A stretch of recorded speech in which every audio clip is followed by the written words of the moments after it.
Are we ready? I think Yeah, I'm we're now. not.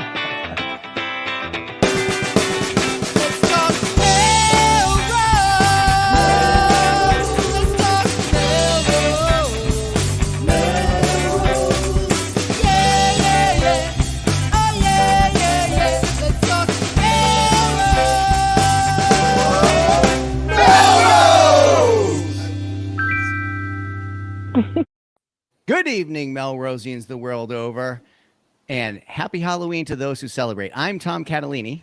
I'm Jen LeClaire. I'm Sam Hammer. And I'm Tom Shampoo. And this is Let's Talk Melrose. Melrose, a show where Melrosians talk to Melrosians about Melrose and all the things happening in town. And there's lots going on this week. What's happening? There's lots to recap. There's lots to catch up on. There's lots to look Wow. forward to. I mean, it's a lot. It is a lot. Yeah, but for Very anyone who did not, however, catch last week's 100th episode, make sure you go back and watch that. That was a lot of fun. We are officially, we were told officially in the MMTV Hall of Fame now. Which is something. That is a long and storied history of phenomenal content, production, and so forth over decades. And don't forget to advocate Thursday night at 7:00 at City That's right. Hall. Right. For the renewal. If you want to see this continue, maybe we shouldn't say that, maybe. So very So the quickly, 100th the van ride worked out way better than I would have expected. The video was a little bit blurry, and we'll tweak this and that, but it all went off smoothly. Seeing how I was aware of the level of planning, and then I was aware of the level of execution. I'm actually quite proud with how it turned out. how it went. Yeah, right. What was everyone's top moment of the episode last week, real quick, if you have a top moment? Anything jump out? I'll tell you mine. I'll start. Top fan Scott Barani bringing us pizza. That was pretty great, man. I loved it. Slide open The that cold door. open. The cold open was amazing. I think I have to say that impromptu stop at Michelle Carson's house for champagne was like unexpected and very cool. Yes, the driver, Scott, was amazing. It was with the fun. bonus BT sighting too. And just that it worked at all, I think was my favorite. Just that it worked at all. I was impressed with the kindness and generosity of Paul Broder, our mayor, because I was unaware that I was crank calling him on the door there while he flipping between us and the Red Sox game. I thought this was prearranged, and you guys we just showed up at his house. Maybe that's the new format. Maybe we just go door to door. Show up at people's houses. I like that idea. We should explore that, perhaps. Okay. All right. Moving on. Before we go on, obviously costumes are in fashion tonight. Where's Tony Tennille, Captain and Tennille? Got to just put it out there for Tomcat. What was their big hit? They had a couple of hits. Muskrat Love, if you remember that song. Yeah. Muskrat Susie, Muskrat Sam. Nice. And Don't Go Breaking My Heart. It was what was that song? Don't Go Breaking My Heart? No. Who was that? No. Then? That's a good tune. Oh, okay. Top fans, we need your help. Top fans chime in. Captain and Tennille songs. Muskrat Put them Love. in the chat because we don't remember. Well. What I do know is that Sam and I. So there was a street closure, arts and cultural and kind of business fall festival, whatever, up in Wakefield over the weekend, and Sam and I went as mystery shoppers on a reconnaissance effort to see how that was. And it was okay. It's a lot smaller than some of the events that Melrose is able to pull off in our downtown. However, a very, very important element that they had that we have not been able to pull off for some unknown reason is there's a beer garden. Idle Hands Beer Garden was up there. Yeah, and it looked pretty plug and play. So it was Idle Hands. It was all decorated. It was in the parking lot behind their municipal building. So it's possible. Okay, so you say, sorry to interrupt, but you say plug and play. This is a revelation I had in a pre-meeting discussion with you all this week that I thought when we were talking about beer garden, it was like a permanent thing. I didn't realize it could be sort of like this pop-up mode that seems so much easier to pull off. And they brought tables, and they had their own beer tables and decorations and a truck and cornhole, and it was a lot of fun. Anyway, so everybody loves cornhole. Yeah, and beer. it's a great unifying game. It's right. It's anybody can play. The rules are simple, regardless of a lot of variables. You could end up being good at it, or maybe not so good at it. You can improve. It's fun to watch. I mean, it's almost ideal. There are lots of variables that come together that make Sam and I a good team. By the way, Oh, we are we very were unbeatable. good. We are very good. Thank you, Karaji.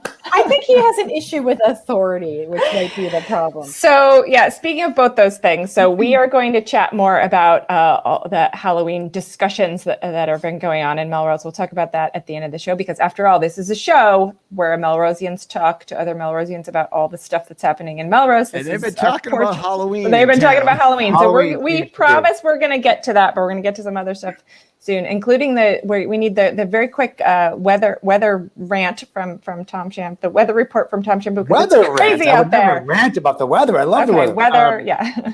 The weather. So we obviously have a nor'easter happening right now. It's happening now through the rest of the night into tomorrow as well.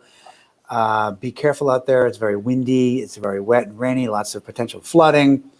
But I wanted to, if I may, drop 30 seconds of science on because the classic nor'easter is kind of a cool storm. So this is a nor'easter is a low pressure system, which is the storm that's off the coast of Cape Cod, south.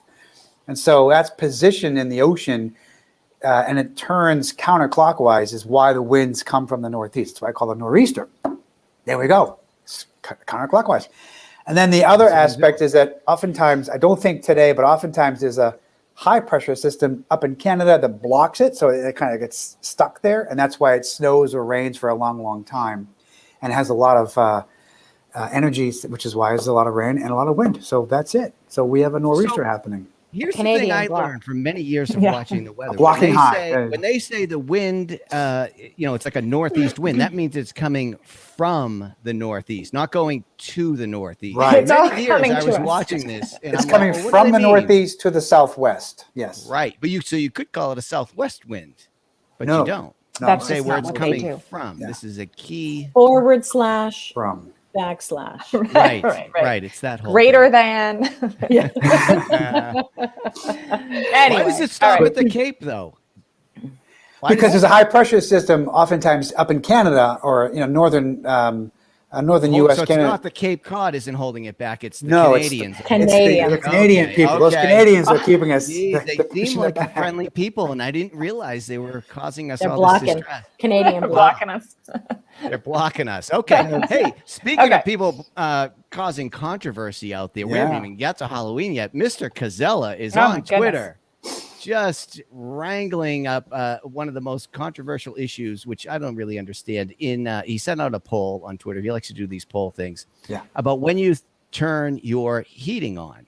So these are the results. So I'm giving you the results here. But Critical New England Home Heating Survey: when do you turn your heat on in the fall? As soon as it's chilly, not until October, not until November, or not until stuff freezes. So people have this debate and this discussion around here. And to me, it's completely nonsensical. When the temperature gets to a certain temperature, you need Boom. heat. Yeah, It's put it that on. simple.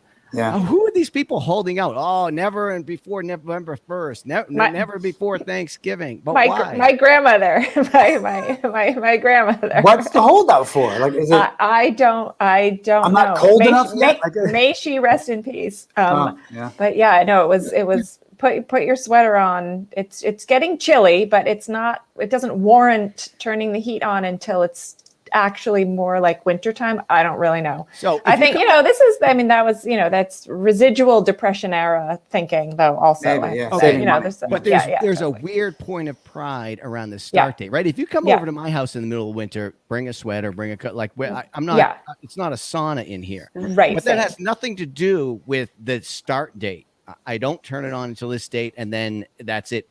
For the winter, it's like I don't understand why. Sam, where are you on this debate? I know where John is. Yeah. Oh no, white after Labor Day, urban myth. No, you can wear white after Labor Day. I'm sorry. Well, I am right now. Yeah, exactly. Yeah. Case in point. Yeah, white after Labor Day is okay. So we spoke a lot before the show. I am suffering today with a serious case of man cold. So I'm down for the count. So my throat hurts. So I'm drinking Man cold. like a sniffle that tears you down. Man, So why I'm is a that little called a man cold? I'm curious about that. ask Stephanie. But anyway,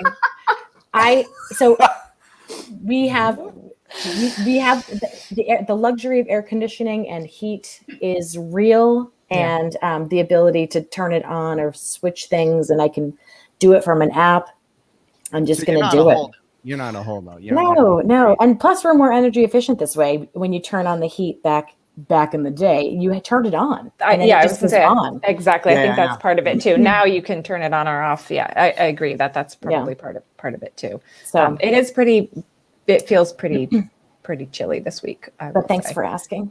Yeah. All right, let's move on to the news. It is time.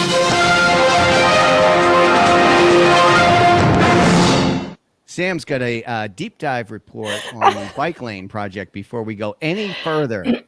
There was a community meeting yesterday that I did not attend, but hopefully that pumpkin biker did get there, because I think that the city put forward some recommendations, which our biking reporter Tom Catalini can talk to. That I think we're not moving forward with protected lanes, right? We're just going to have some designated lanes down on South Main Street. Does that sound right? The process is a little unclear. I think that's where we land, but somebody did a study and made a recommendation to some other authority, and there was a public meeting last night. So I don't think it's final, but we seem to be heading towards no parking on the west side. Of, east side. East side, East side. Coming north? Yeah, coming north would be the east side, right? Yeah. So no parking on the opposite side. Oh, the west side. Okay. Right. That's right. Yes. But I was truly inspired by something that our biking reporter said. Fearless captain. Our captain said. And there was a post, I think on maybe Karaji's post about it. Karaji's always stirring up. Just curious what you guys think about this. And Tom said something like that, this is the protected lanes is where the world, like civilized world is already and has been. And that if we need to take you're like, that's not what I said. If we need to take a step in the direction of having a bike lane, that's at least a step in the right direction. Right? Something like that? Yeah, essentially, because what they're going to do is, so on the coming northbound on what I'm calling the east side, if you're coming northbound, they were going to do what they call a protected bike lane. So you do a bike lane first, and then you would park the cars. So there would be, that space, and that freaked people out, even though that's kind of how it's done in a lot of other places. And so in both cases, the other side of the street, there's no parking. So there's less cars and less parking. What they're going to do instead on the northbound side is have the cars park like people are used to, and then the bike lane. So it's a step in that direction, and we'll probably get there. And I do want to recognize that I think through the Bike Ped Committee's advocacy, I'm a cyclist in town, and usually you're trying to kind of get out of town and go on a longer bike ride. But when you're coming through town, there's a lot of small improvements that have happened over the years that really do add up and make a difference. And I think this is another step in the right direction. Yep. Something I don't take enough advantage of are like the bike racks they've put downtown and things like that. So you have a place to lock up your bike while you go. Yeah, I'm a big fan of these advocates, as you know. And so I think after the post came out, I was driving with fan of the show, Ali DiMatteo. We were going to Union Square in Somerville. And so not that we were listening to music anyway, but I did take this video because it was so stark of a difference between where they are in their road design and where we are. So I'm sorry for the lack of music, but here we go. Just 13 seconds. But note, if you're watching this, look at the right side and all the things that they do there. But you also notice on the left side is where they have the parking.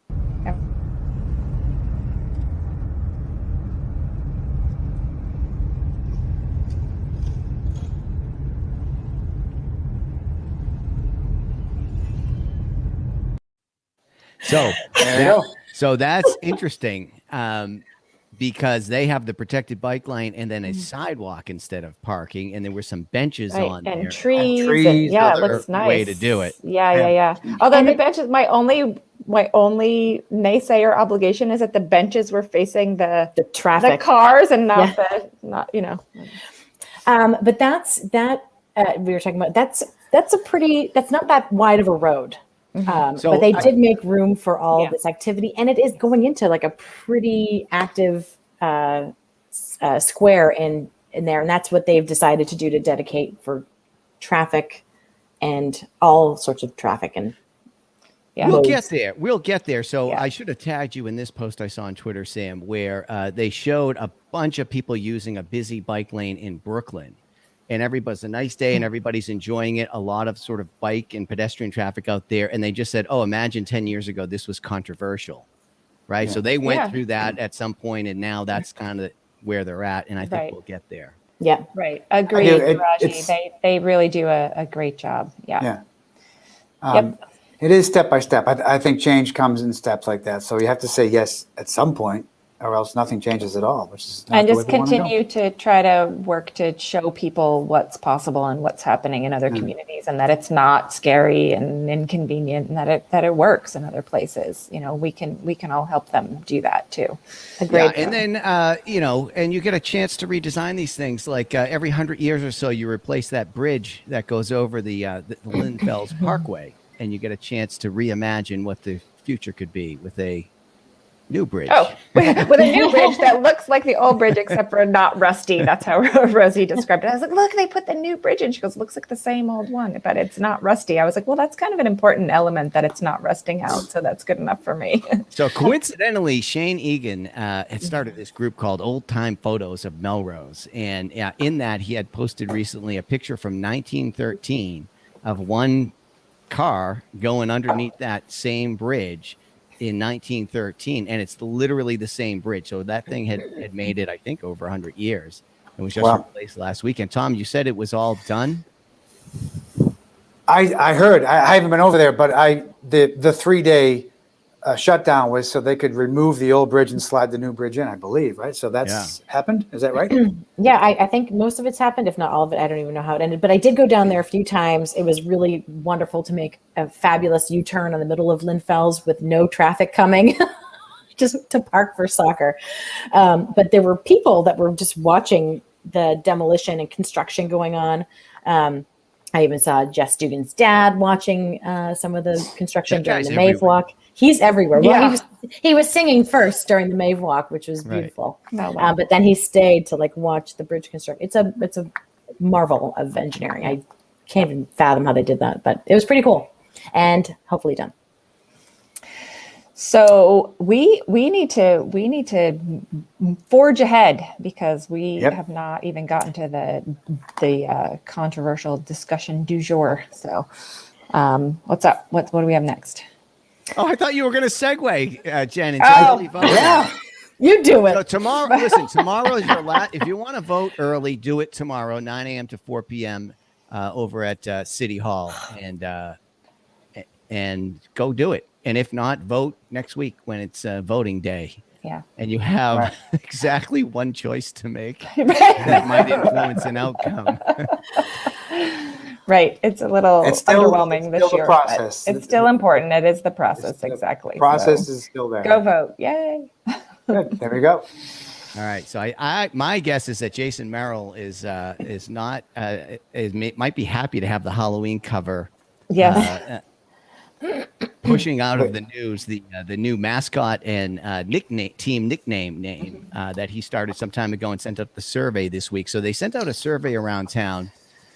They're going to change the mascot and the team names from the Melrose Red Raiders to something new, and they're looking for a mascot. The logo's just an M now. So, you know, the example, like if the team name or nickname might be the Red Sox, the team mascot would be Wally the Green Monster. Right. So there's a lot of talk. I saw some early survey results, and right now in first place is the LTMMers, and the team mascot is Tom Shampoo. So that's kind of where the voting That's stands. A great pick. That is a good pick. That's because I voted 100 times. I just kept clicking. Well chosen, Melrose. Yeah. But so other ones they were talking about was the Overriders. Also pretty good. And the Flaming Swans. Flaming Swans. Which we are prepared for fully. For that one. for mascots. What do you guys think about the mascot and the name? What are your suggestions? Maybe suggestions. I don't know. I'll just go on record here as saying I'm generally for it. I think it's fine. I think it's happening in other communities. It's happening nationally. It's happening with sports teams. I think it makes sense for us to just revisit this. I don't think it's existential that way. Yeah, right. Right. So we can do it. We can get behind this and we can make it happen and we can live our lives happily. So maybe that's. So, is it like what's a good name though? Like the non-controversialers? The Melrose marshmallows. I like that reference for the fluff nutter or the fluff. Right. The marshmallow. Emma Curtis. Emma Curtis is the mascot. I don't know. I think we should engage. We can engage. What is happening? Oh my God. We are getting trolled. Block. Block. Sorry. Oh my God. How terrible. Awful. Sorry about that, everybody. There's it's an interesting I think exercise in looking at our history and kind of our identity as a community and kind of what our arts and cultural and historical assets are here in the community. And look at Karachi's commercializing it. This guy's on fire tonight. He wants to sell it out. I disagree with that. Oh, the All-Stars Converse history. I think it's also something that the school and the students and the athletes can get behind as well. Yeah. What about like the rubber? Nice. Didn't we have a rubber factory? Yeah. Here? Yes. Right. The rubber makers. The sneakers. The sneakers. The rubbers. Factory, yeah. How about the rubbers? That'll go over well. That's a safe play, Tom. Yeah. Hey. I think. Whoa. Thanks. I did submit my vote, which got crapped on before the show, but I didn't put it the full thing. But I think we should be the Red Roses, and our mascot is a Rosie. Doesn't have to be the Riveter. She doesn't have to be riveting. She will be riveting because this town is full of sassy, kick-ass ladies. That is true. That is true. Just saying. The town is also full of. What's that? Sorry. The roses, like I was envisioning something all thorny and threatening looking. Yeah. Oh, that's right. That's There right. you go. I was going to say the town is also full of lots of squirrels and also pizza shops and nail salons. So, nails. The rats. Rats. Right, the pizza eaters, the Melrose rats. I like the nail Melrose polishers. rats. The mani pedis. the Melrose mani pedis. Oh, they so many choices. It's Manny's. And then our rallying cry can be nailed it. Yeah. Oh, look at that. Well done. Good stuff. How about Celebrate what you have, people. Celebrate what you have. Sassy kick-ass ladies, that's what we have. That is what we have. Yeah. Some costumed, some not. So we should move on to the Speaking of costumes, we should. topic du jour. I feel like we are avoiding it a little bit. Yeah. I think so. Lots going on in Melrose at the schools. Who wants to give the summary? There was an announcement from the superintendent, Dr. Kuchenberger, that went out over email, suggesting that the schools will no longer be kind of sponsoring and organizing some of the Halloween parties and parades and things like that. It did not preclude students from, especially older students, I think, from wearing a costume on the day of Halloween or day before Halloween, or however it falls. If they want to, they weren't going to be told they can't do that, but the school was not going to be responsible for organizing things. And cue the community discussions, basically, and then some. So Shampoo came prepared with a rant. Okay. We shall commence.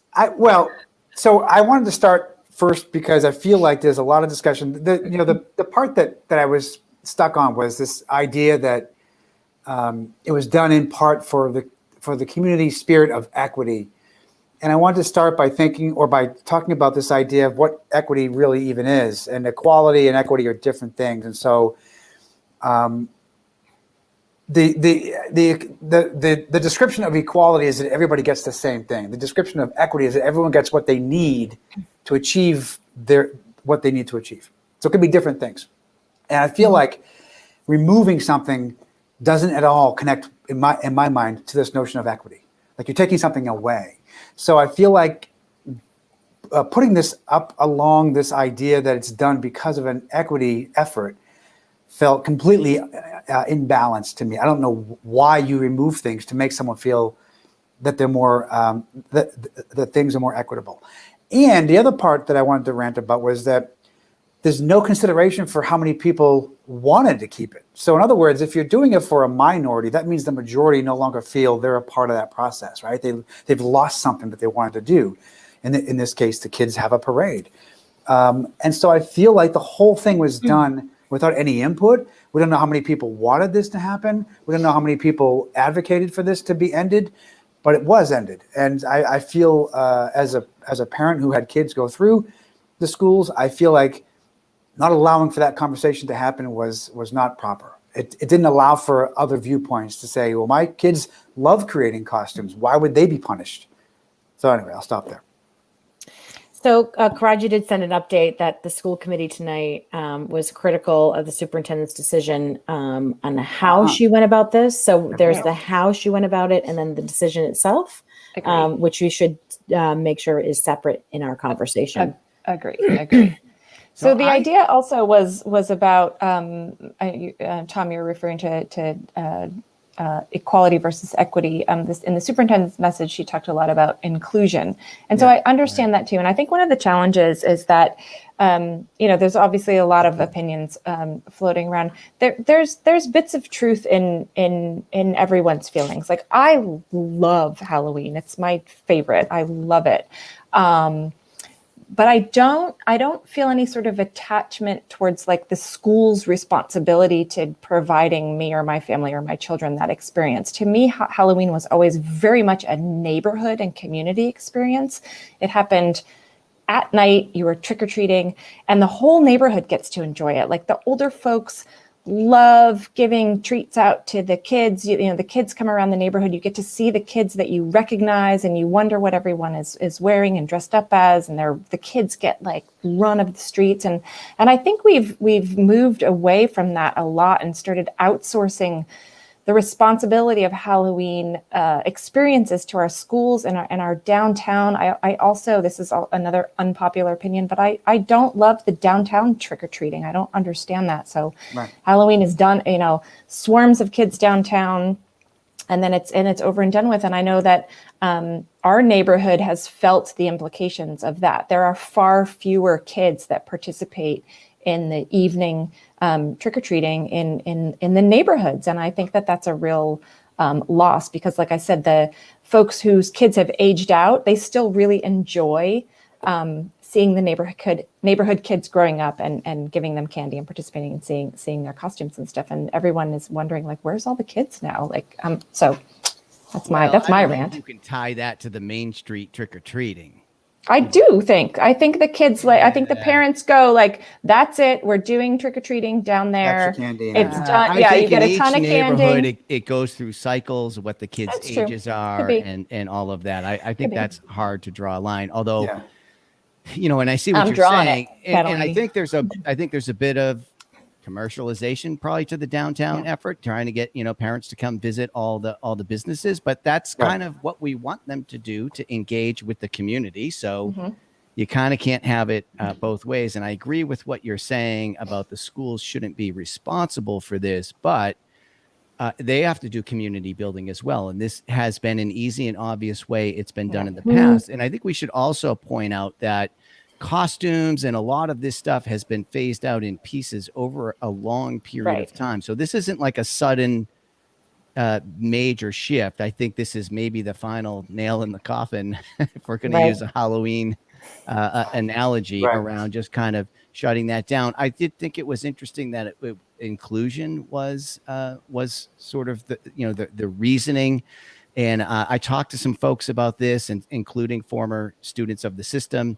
And, like the equity inclusion, some of that, if it was like for financial reasons, is easily solved, right? I agree. We have boxes of costumes. It's like kids' bicycles or whatever. Well, like that can be organized and recycled. Well, and you could set parameters around, costume making Yeah, or whatever. I was going to say there's creative ways of doing it that provide equitable and inclusive solutions. So I think hand-me-down costumes is kind of a drag if you're a person who doesn't have access, and that's how you get your costume. That still has a feeling, I think, of have and have not. But if everyone in the classroom is collectively and together kind of making some costumes together as an activity. I mean, I that's guess a different. our hand-me-downs, we that's all we started with was, homemade and pieces that were sort of, they weren't necessarily like store-bought. I want to be a captain of a ship. This is handmade. Yeah. This is not to push, creatively not made to a waiter's jacket where I sewed on these patches and whatnot. But so we've kind of always been in that realm. But the more interesting point I thought was it was an interesting. So her timing, I think, was strategically chosen to not include a lot of people and just drop it like right before the final week that you possibly could celebrate. Well, I go to your last point. I was just going to say it was also interesting that inclusion was the chosen reason. And, talking to students who had been through the entire Melrose school system, pointing out that there are other things, such as addressing the curriculum and the way that history is taught and culture and other things that are far more meaningful opportunities. Right. So there was some frustration expressed that, this is kind of weak effort. If you're really trying to address inclusion, there are really more meaningful ways you could do that. And I suppose people could also say, well, you got to start somewhere, and why not start with the easiest things? Plus, the last thing I'll add was very interesting that she said they're going to dig through the entire calendar of holidays. So we've got a lot more coming up throughout the school year, and we'll see if that is followed through. And if it's done without this community discussion, without the school committee feeling left out or whatever, the way that's communication is handled will be interesting. So, yeah. So insofar as the communication, we said we put that aside because we have talked here a lot about community change and bringing people into the conversation early and often. And I think just things trickled pretty quickly. I'm not there. But one of the burdens of being in leadership is having to make decisions that are not vocalized by the majority. And so we don't know, nor are we privy to conversations in which folks are saying or are not, because again, they may not be vocalizing these, how they're feeling about this is not that, I don't want to say offense, it's not a thing. This is sacrilegious to my religion. This is not at all how we celebrate. My kids are freaked out. I have a kid that didn't participate in the parades because they were too anxious to do that. So they had to sit in the library. But it's not about my kid. It's about all these other families that we aren't hearing from necessarily. There are a few, but we aren't hearing from on these community pages. So with that said, Catalina mentioned this is like one easy thing to do. So in this particular year, tossing 24 kids into costumes and then wrangling them downstairs in order to go out for 10 minutes is not easy. When in these PTO meetings, we're being asked as parents to consider not only, signing up for the bridge so we can go in and read to our kids, but also do lunch duty and then sometimes even substitute. We might be asked to substitute some of these classes. So it's not a super easy thing to do. Also, at the Lincoln specific, so I'm at the Lincoln. So we kind of knew this was a thing that might be happening anyway. We just had a sense because we, as the most diverse school in the system, we kind of get a little bit ahead of where our population is and, where we should be going as a school community in order to be as inclusive as possible. I'll just put it that way. So instead of a Halloween party, we are already planned Friday night. We are having an epic glow party. We're having a gathering together to celebrate the season, to celebrate the community and put it out there. It does not need to be around, well, we're not having snacks anyway, but it usually is around candy. It does not need to be around candy. So we don't have to have it be specific to dressing up in our schools. There's, to Jen's point, there are other places to do that's more appropriate. Yeah, but kids areas where they have a community are very limited. kids that age. It's their home, and it's their school, and it's their neighborhood friends. If they live in a neighborhood like that, so I feel like saying kids have lots of opportunities to engage in Halloween. I don't think that's true. I didn't say lots of opportunities. Well, we talked about the downtown business opportunity to go. I feel like this is an opportunity for the kids to experience Halloween in their environment. This is where they socialize. This is where they have their relationships besides their family, right? So they don't have anywhere else to go besides schools and home.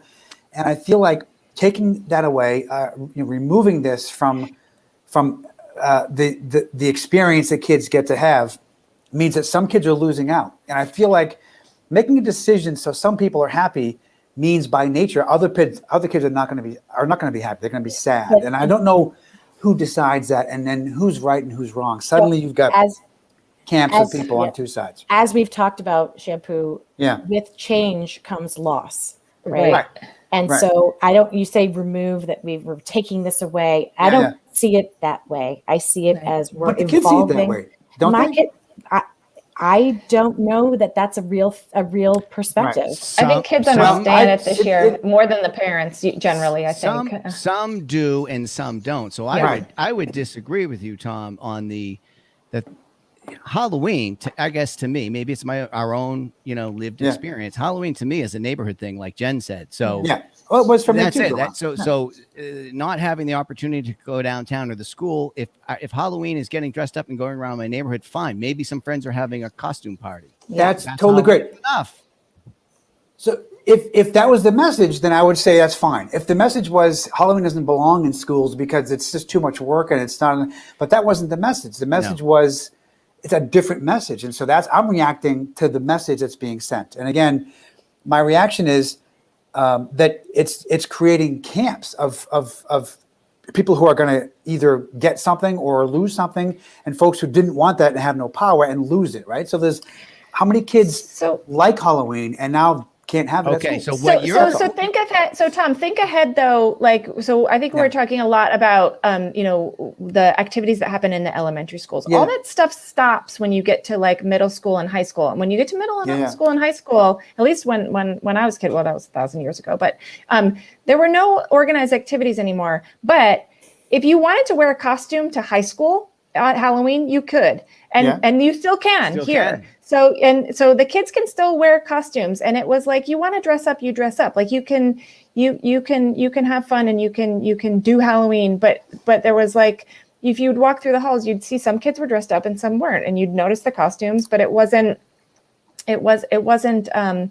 so much of an event. So I think the same thing would be true just with the younger grades. You're just taking the burden away from the school administrators and the teachers to have to organize the sort of organized part of it, like the parade and the party, right? So the kids you can still kind of have a fun day on Halloween. And I also think that the schools in general, if we're relying on things like a Halloween parade and a Halloween party to be the only fun that we have in schools, then we're doing something wrong. Also, saying that. And by the way, to Sam and I always joke. So I hear Sam sometimes say, if you're not having fun, you're not doing it right. So education is one of those things. If the kids are engaged in having fun, whether or not they have a Halloween parade should not make or break their school experience. And I think and I read some things you could incorporate this into the curriculum, measuring the circumference of a pumpkin, or you could be doing things to put the fall theme embedded in other things, but it's not that that's the only place you can have fun. Right. I don't think so either at all. Nobody's trying to take that away. I lost my train of thought. I had so many thoughts while you were talking. Well, I'm trying to agree with you. That's no. But I still want to make that last point that I made before. None of that was conveyed. It wasn't about that it's too much work for the teachers and the schools shouldn't do it. It should be. None of that was the message. The message was this is about inclusion. And people have issues with participating, and so that felt like an entirely different message. And so my point was. Removing it for the benefit of some students is to the detriment of other students. And so why do I those don't think students it's fair to have call no- it a have no- benefit. I don't think it's fair to call it a benefit and a detriment. I really don't. Okay. It's just come up, and we're not a special unicorn here, although we Right. are. This has come up in other communities. There's clearly a reason behind this that is rooted in inclusion, Right. and to ignore that I'm not. is, oh, Trey.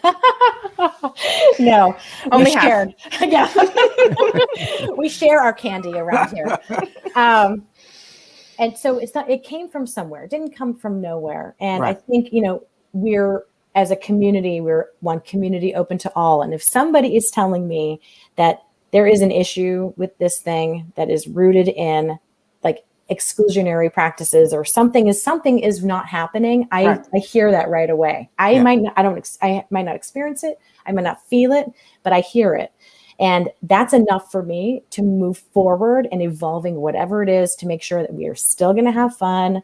We would still have candy if it weren't for COVID. And we're going to try to still do the spirited things without the weird stuff. An example of spirited things might be, Right. if we could, is it okay to bring it all home? Not yet. Okay. I We still want to fight. This is the show. This is what the show is. It's like people talking about the stuff that So one other What? thing we're talking about. So This is another like- thing that Shampoo mentioned, another thing that Shampoo mentioned before the show was that you were having a conversation with Linda, your beautiful, My wife, yep. Angelic creature. Lovely Linda. And you were saying that, she works at the Winthrop, and she had a change in opinion over on this issue. Will she get upset if you disclose more? Probably. Okay. On the mom, then I Just can in general. No, it's just, I mean, she has much more patience than I have, obviously. But that goes without saying. No, she was just talking about hearing all the different viewpoints and hearing from parents and hearing from teachers and hearing from others, all those different aspects that make the issue complex and complicated. Again, I'm not pushing back against that. I'm pushing back. It felt to me like it was a solution looking for a problem. Like it didn't seem like people were trying to have this issue resolved in some way. It felt like suddenly it was just gone. That's all. It felt like it came out of nowhere, and there was no discussion about it. Parents couldn't engage, teachers couldn't engage. It wasn't this ongoing conversation the way that we're going to lose or change the logo for the school, and we're going to drop Columbus Day and make it Indigenous Peoples Day. Like those were conversations that the community had a chance to participate in. This didn't feel like that. So it felt like a reaction to something that didn't quite exist. And I felt like the people who paid the price for that were the students who enjoyed a parade around the playground for 15 minutes. That's it all. may not have existed publicly like these other issues. And obviously, sometimes I obviously appreciate community engagement and so on. And I do really also appreciate swift decision making. And I think this was a very swift decision that was made. But Right. I don't know that it came from nowhere, because we have been having these conversations again at the Lincoln for quite some time. I mean, we've spent the last 2 years not there. But we knew this was coming. This was not at all a surprise. I agree. Sorry. I think Tom makes a fair point, and the challenge will be, she said, we're going to go through the calendar and the other thing. So will Right. these other ones have that kind of communication? So there's I a think they challenge. will. There's a challenge. Well, there's a challenge, but there's also an opportunity here, because the opportunity. So I'm with Sam. Like in some instances, you appreciate the sort of like swift and swift decision making.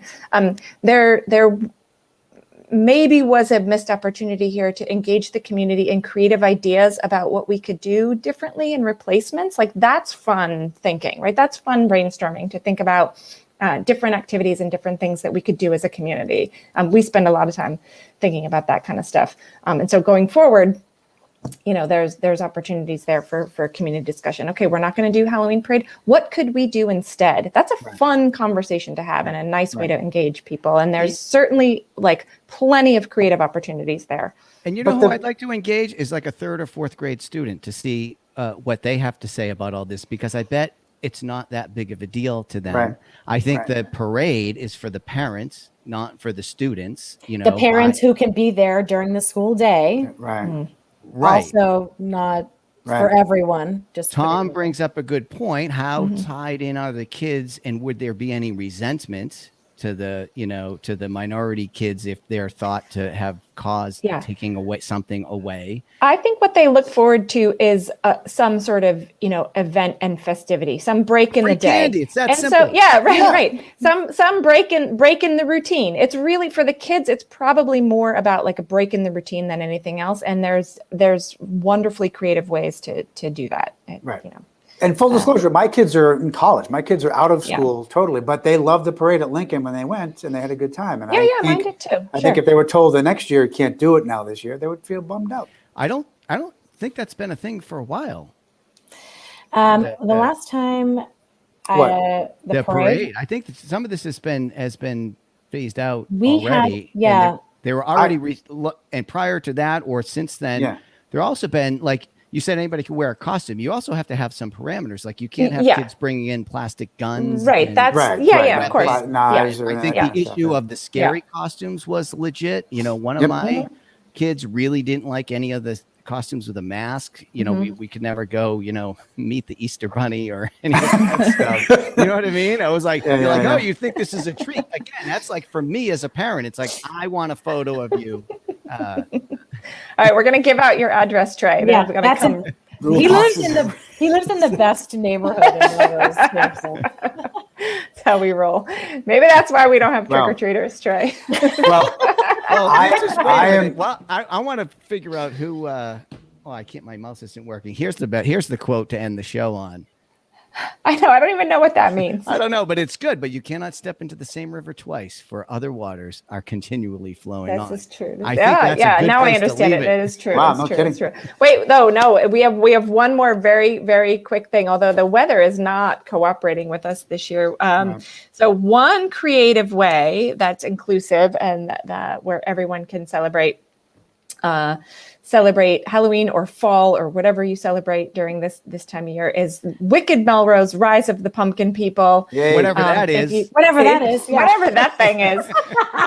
We did this. We launched this during the pandemic when it was harder to go trick-or-treating and the downtown things were not happening, where you can create a pumpkin display of your own. Lots of people decorate their houses and stuff. And I feel like that every year is getting bigger and bigger of a thing as well. So it's really fun to go around and see all of that. Some people go all out on that. But we also launched this creative event. This has a little bit more of an air of creativity and do it yourself to it. You can the only rule is you take a pumpkin, you can decorate it and create a pumpkin display of any kind. There's the ants that we made, the picnic ants that we made for the farmer's market. So Sam and Linda and I and Allie were at the farmer's market last week showing people how to do this. We also built a farmer and he's still there. I saw him today. He's still standing despite the weather. People are building their pumpkin displays, and you can get on our map if you visit Melrose Together on Facebook. Hopefully they'll last through the week, but there's still time to get on the map and then check out the map over the weekend if you want to go and visit and check out some of the things that people have made. There's some good ones around this year. So we're hoping this is something that grows. Downtown businesses also can do this. This is another way to draw if you want to really to draw people downtown. That's another interesting way and creative way to do that. So, Right. And Check the farmer tomorrow to see if he's there because it's going to be a windy night. I know. I checked him today. He was still standing. But the ants will be on Crest Ave this weekend. All right. Doing the Melrose tour. Sam, you were going to say something? Oh, I was going to joke that Belle and Izzy should outsource their pumpkin people design to DI or to Jen for the walk. Yeah. For Friday night. Yeah. I'd love to see something creative that businesses downtown can participate in, some decorating or something that would also draw people down for a continuing. I mean, the trick or treating downtown is great, but it's a finite period of time and then everybody goes home. But if you have something that continues to draw people downtown, where at any time that you go downtown, you have a shopping experience, I think is interesting. Well, I think another team name could be the Melrose Sleepers, and the mascot could be a clock fixed at 10 o'clock 12 p.m. and everybody just Yeah. goes to bed. That could be our new. It's like, what's he going with this? I'm back to the team now. I'm solving all the problems. I know. Yes, you this are. is Yes, great. you are. So true. You are the captain. Wow, we are right. well over our Oh my allotted God, yeah. time. But Yeah. it was a great show, you guys. This is It good. was. Good That was- conversation. it Thank was you, what it's everybody, about. for the input. Shampoo was on fire. I'm okay. All right, so we got to wrap it up. And while everybody's out trick-or-treating, checking out the pumpkin people, doing whatever it is you do to celebrate fall and life in Melrose, we will see you around town.